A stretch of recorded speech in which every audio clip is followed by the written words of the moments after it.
I'm 28 years old. Daniel and I have been married for 5 years.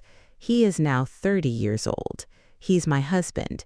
He is a nice person. He doesn't say much. He is calm and waits his turn. His voice never gets loud. He doesn't insult me ever. He never doesn't notice me. He takes care of me when I'm sick. He brings me food when I'm tired. In the morning, he makes me tea.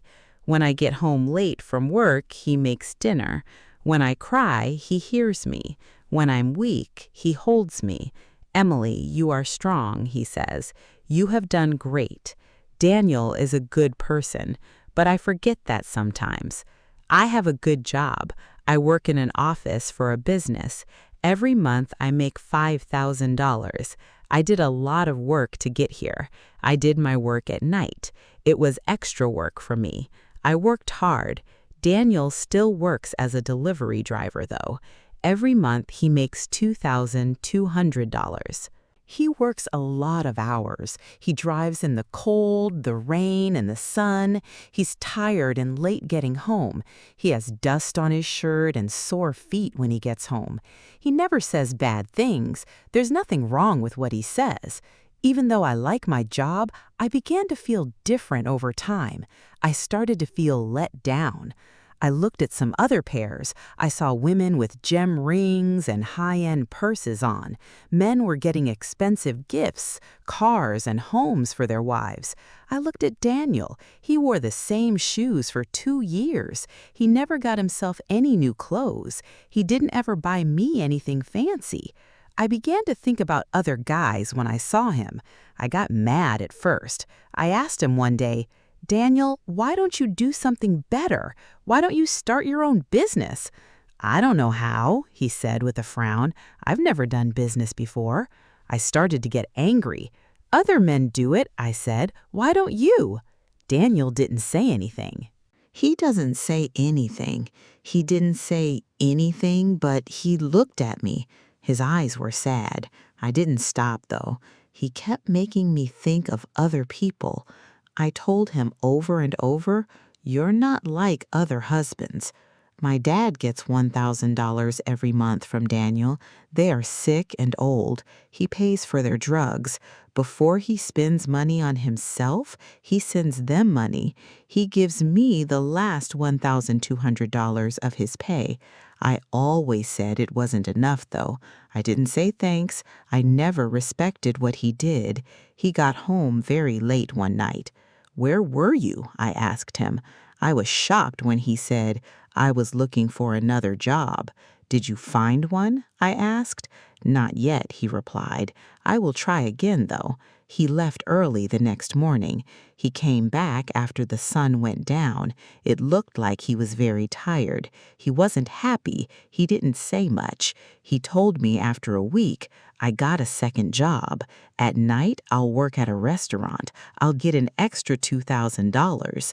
I told them, "Good job." I didn't ask him how he was, though.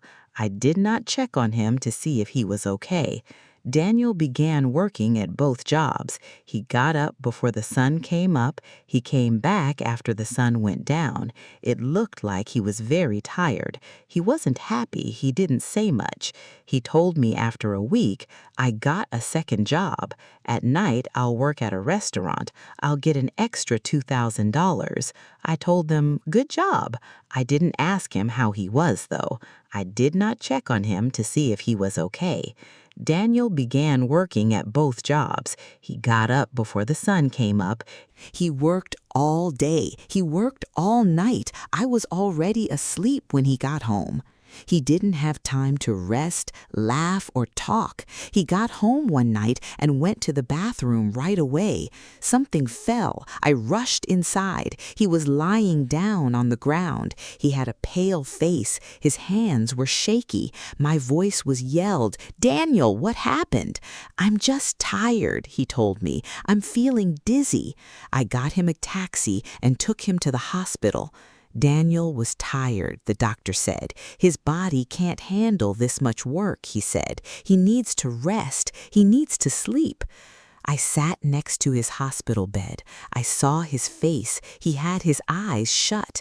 He looked calm, but I was hurt. I grabbed his hand. I began to cry. "I'm sorry, Daniel," I said. "I did not see how tough you were being. I didn't get it." Daniel slowly opened his eyes. He laughed. He told her, "Don't cry. It was my goal to make you proud." What he said hurt my heart. I learned something important that night. I saw that Daniel doesn't need to be rich. He doesn't need to dress up. He doesn't need a big car.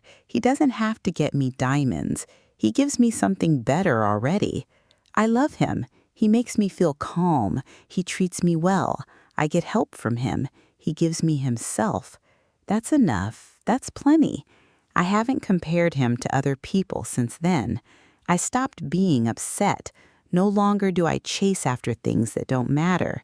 I see Daniel differently now. I see a man who works tough. I see a man who gives up things. I see a man who loves very much. Daniel is more than just my husband. He's my calm storm. He makes me feel safe and calm. If this story touched you, please like, share, and keep following us, because love doesn't always shout. It stays put and won't go.